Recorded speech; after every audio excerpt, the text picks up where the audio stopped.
algo que não está diretamente ligado em história, mas que é um instrumento para que a gente possa estudar. Hoje vamos falar sobre linguagens. Então, a aula de hoje ela vai passear ali um pouco pela antropologia, um pouco pela sociologia, né? Para que a gente possa entender como se dão os fenômenos de linguagem.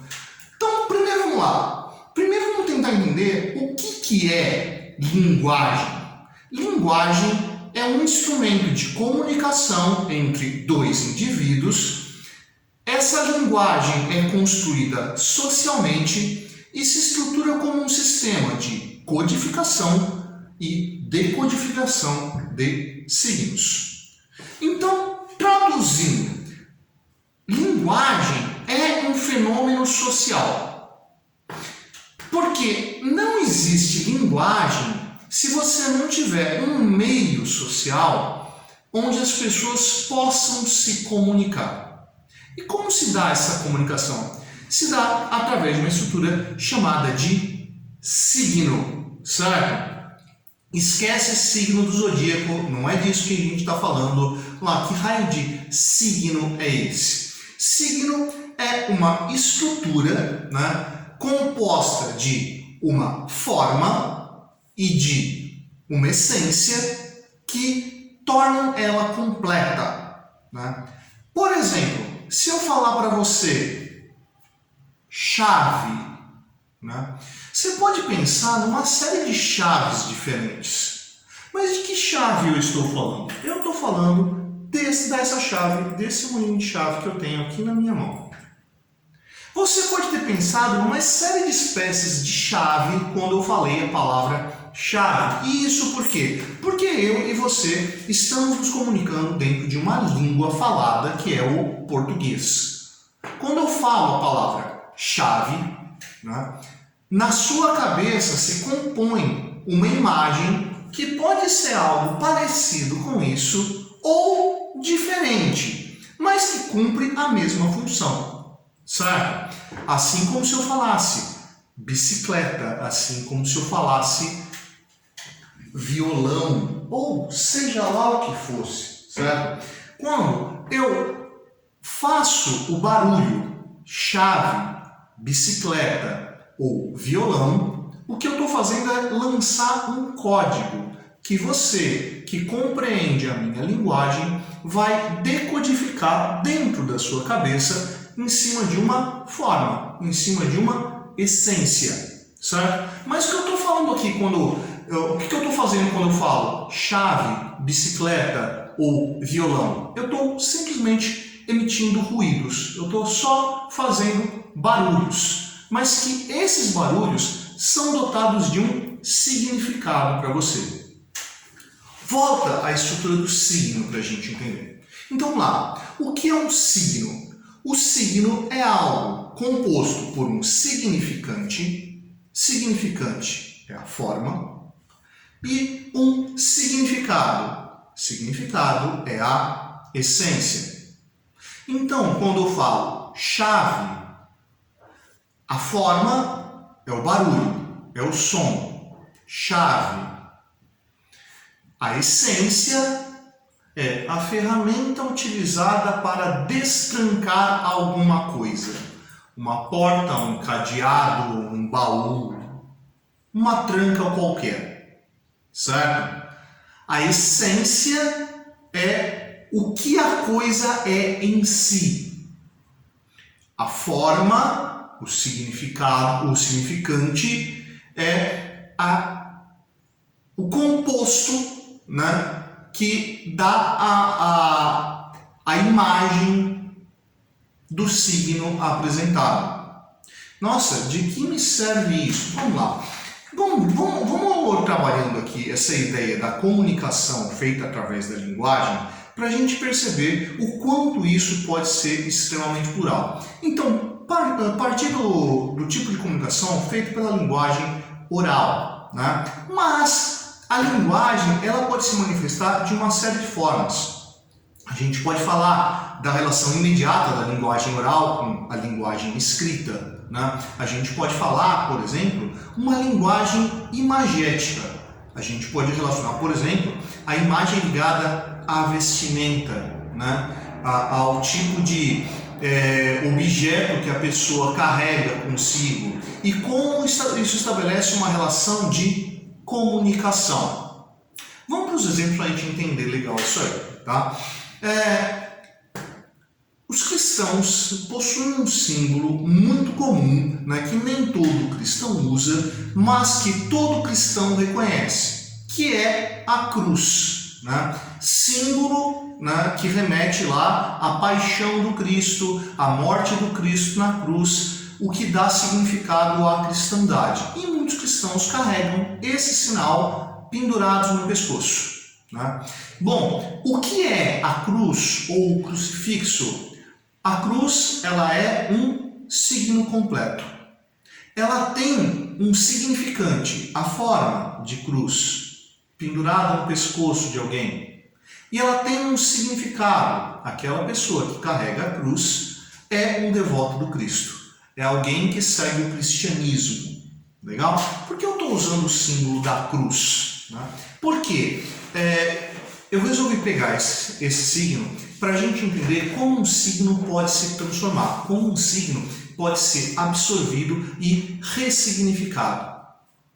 Durante a era viking, né, quando aqueles povos do norte da Europa vão começar a migrar para o sul, ocupar territórios dentro do continente europeu, invadir determinados espaços, eles vão ter ali um dos seus primeiros contatos com os cristãos.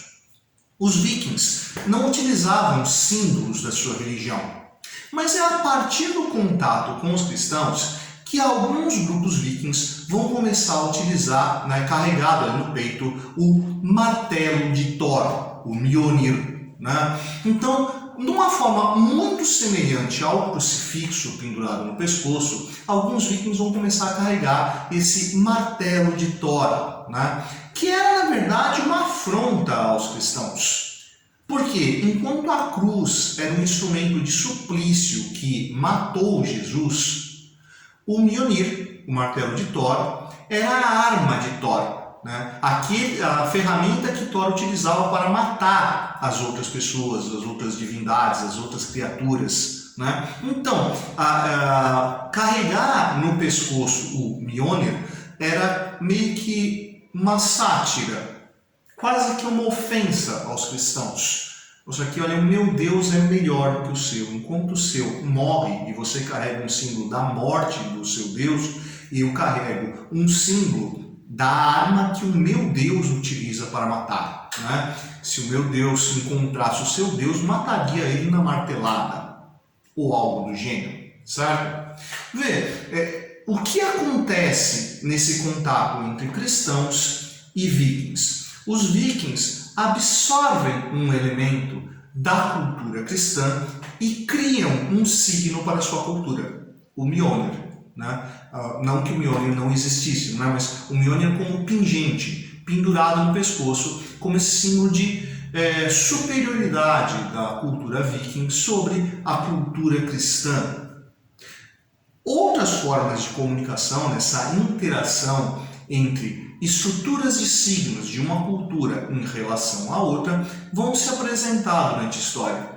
Para pensar no seguinte: como é que será que os portugueses entraram em contato com os índios daqui do Brasil quando eles chegaram lá no final do século XV para o começo do século XVI, né? Então, quando os portugueses chegaram aqui, certamente eles não falavam as línguas nativas e os povos nativos daqui não falavam a língua de Portugal ou qualquer língua europeia, né? Como é que se deu essa relação de comunicação, né? Como é que eles vão conseguir interagir um com o outro? Obviamente, os primeiros contatos foram muito complicados, mas esses contatos começam a se estreitar a partir do momento em que esses dois povos vão começar a reconhecer os signos da outra cultura, né? Vão começar a observar as palavras que eles utilizam, o som dessas palavras, identificar a partir do som da palavra qual que era o significado dela.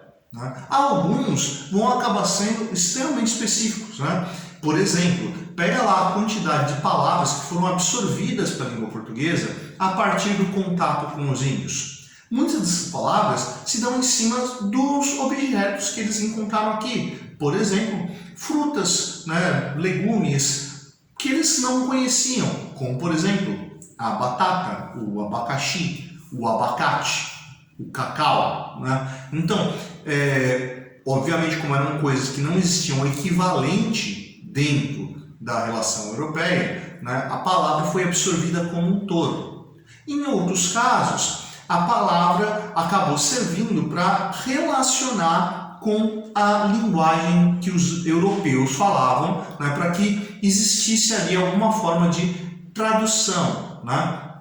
Bom, então, o que revela essas linguagens? Essas linguagens refletem o que a gente chama de estruturas de signos. Ou seja, dentro da nossa cabeça, a gente tem um conjunto de signos que refletem a nossa cultura, que não se dá apenas em palavras, se dá em sinais. Outro exemplo, quando você, brasileiro, né, que pertence à minha cultura, observa um bebê e vê que esse bebê possui brincos, você identifica imediatamente, esse bebê é uma menina. Né? Por quê? Porque dentro da nossa cultura é extremamente comum que nós furemos as orelhas das meninas. E nem todo povo isso é comum. Mas nós furamos as orelhas da menina. E a partir desse sinal nós reconhecemos, essa é uma menina, este é um menino. Distinguimos o sexo de um ou do outro, né, a partir de um sinal exposto. Vê, isso aí não é uma linguagem falada, está ligado a uma linguagem que é imagética. Você observa a partir da imagem e reconhece a transmissão. Né? Essa ideia do imagético pode se transferir diretamente para o gestual. Né? Por exemplo, né, se você estiver curtindo esse vídeo aqui, você vai aqui embaixo do vídeo e lá você vai encontrar uma mãozinha com esse sinal. Você que conhece esse sinal pode reconhecer ele, que ele é um sinal de positivo. Se você não estiver curtindo esse sinal, você tem uma outra opção, que é um com a mão assim, com o polegar para baixo, que você reconhece que esse sinal aqui é um sinal de negativo. Essa ideia do positivo, gostei, negativo, não gostei, às vezes pode gerar alguma confusão. Não sei, por exemplo, se você já praticou mergulho subaquático, né? Mergulhando você não consegue falar, né? Então você precisa de sinais para poder se comunicar. Então, por exemplo, um sinal que acaba gerando uma confusão entre nós brasileiros é a diferença entre esse sinal e esse sinal. Por quê? Dentro da prática do mergulho, quando se percebe algum problema, né, a pessoa ficou ansiosa, ela tem algum temor e ela resolve subir, o sinal para subir é esse. O sinal para que está tudo bem é esse. Esse é o sinal de ok, né? Extremamente comum na cultura americana, o ok, né?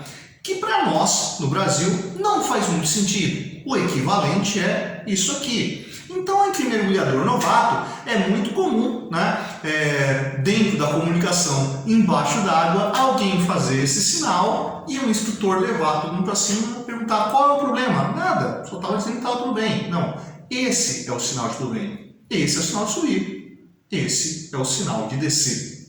Certo? Percebe? Esse sinal você reconhece. É o sinal de ok. E é um sinal que você não está habituado a utilizar. Certo? Porque esse sinal foi um sinal que foi absorvido da cultura americana, mas que a gente tem um equivalente. Pois é, se você é um cara mais velho como eu, se você está aí na casa dos 40 anos, você deve lembrar da sua infância que esse sinal aqui, dentro da cultura brasileira, não era um sinal muito bonito de se fazer. Aliás, fazer esse sinal aqui era algo extremamente ofensivo, né? Era visto como um sinal como é que eu posso falar? É um xingamento mesmo, algo extremamente ofensivo, né? Só que, a partir do contato com a cultura americana, principalmente através do cinema, nós começamos a perceber que, dentro da cultura americana, em diversas situações, para mostrar que estava tudo certo, que tinha dado tudo bem, um personagem olhava para o outro e fazia sinal, geralmente acompanhado de um sorriso. O primeiro contato que nós tivemos com isso aqui foi extremamente confuso, porque nós olhávamos esse sinal e o cara sorrindo e falou, cara, isso não faz o menor sentido. O sujeito está fazendo um gesto obsceno, ofensivo para outra pessoa e sorrindo, e o outro responde da mesma forma, até que nós compreendemos que isso aqui era esse equivalente. E por que eu estou falando especificamente desse sinal? Nessa semana, apareceu aí dentro da mídia um personagem aí do nosso governo, eu não vou citar ele por razões óbvias, né, que foi pego fazendo esse sinal dentro de um evento público e gerou uma certa comoção. Por quê?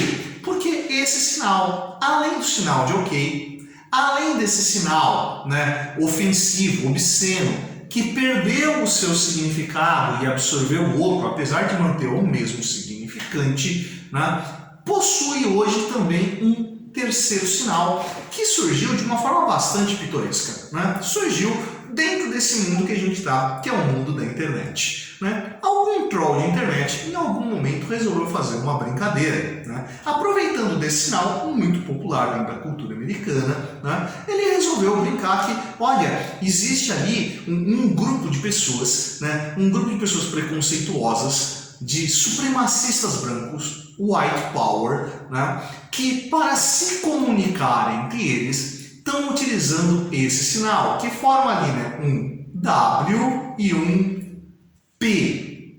É lógico, isso nasceu como uma brincadeira, isso nasceu como uma tiração de sarro para trollar dentro da internet, e aí começou a se pegar uma série de personalidades que apareceram fazendo esse sinal, né, como se fosse um símbolo white power, né, de supremacistas brancos. Até Nelson Mandela foi colocado no meio dessa brincadeira aí.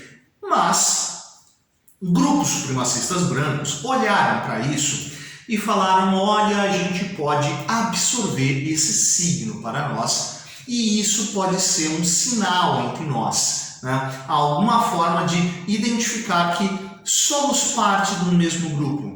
E alguns grupos supremacistas brancos vão começar a utilizar esse sinal como um signo de identidade desse determinado grupo, né? Sociedades secretas ou semi-secretas sempre se utilizaram de símbolos como esse para poder identificar outro membro, né? Num toque de mão, num cumprimento, um sinal lá, um toque de dedo, seja o que for, na assinatura, né? Uma marca, um símbolo, um desenho que marcasse, identificasse, olha, eu pertenço a essa mesma irmandade, eu pertenço a esse mesmo grupo, né? Esse grupo de supremacistas brancos vão começar a utilizar esse sinal, né, para identificar, inclusive, alguns grupos terroristas que vão ter essa postura de supremacistas brancos.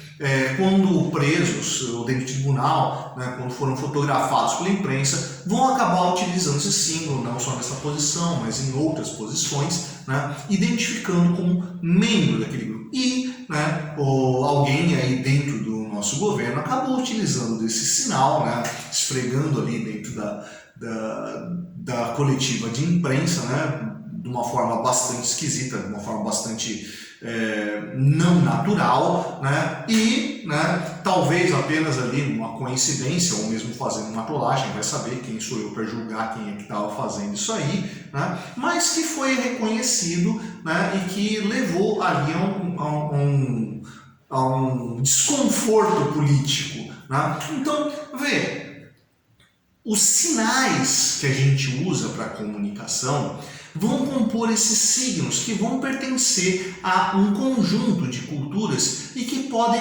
trocar de significado apesar de manter o mesmo significante. Então, um gesto que para um determinado grupo pode representar um símbolo ofensivo, para outro grupo pode representar um símbolo de positivo, para outro grupo um símbolo identitário. Então, apesar de manter o mesmo significante, o significado pode variar e pode se transformar dentro do tempo. E aí, curtiu a aula de hoje? Se você curtiu, você vai ali embaixo dar um curtir. Se não curtiu, você vai ali embaixo dar um discutir. Essa é a Política do Setor. Eu sou o professor Fábio, você não lembra. Você deveria estar estudando.